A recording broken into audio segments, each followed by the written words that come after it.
ABC ન્યૂઝમાં આપનું સ્વાગત છે। હું છું શબ્બીર અલીઠા। ગોધરાથી સૌથી મોટા અપડેટ મળી રહ્યા છે। નીટની પરીક્ષામાં ગેરરીતિ અંગેની ગોધરા તાલુકા પોલીસ મથકમાં નોંધાવવામાં આવેલી એફઆઈઆરની તપાસ સીબીઆઈને સોંપવા રાજ્ય સરકારે નિર્ણય લીધો છે। નીટ યુજી 2024ની ગત તારીખ 5 મેના રોજ લેવાયેલી પરીક્ષામાં ગેરરીતિઓ અંગે director department of higher education Bharat સરકાર દ્વારા પોલીસ ફરિયાદ કરવામાં આવેલી છે। આ અંગેની તપાસ સીબીઆઈ દ્વારા કરવામાં આવી રહી છે।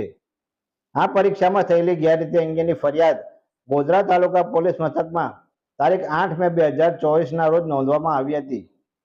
આ સમગ્ર બાબતમાં વિસ્તૃત તપાસ થઈ શકે તેવા હેતુથી ગોધરા તાલુકા પોલીસ મથકમાં નોંધાયેલી એફઆઈઆરની તપાસ પણ રાજ્ય સરકારે સીબીઆઈને સોંપવાનો નિર્ણય કર્યો છે।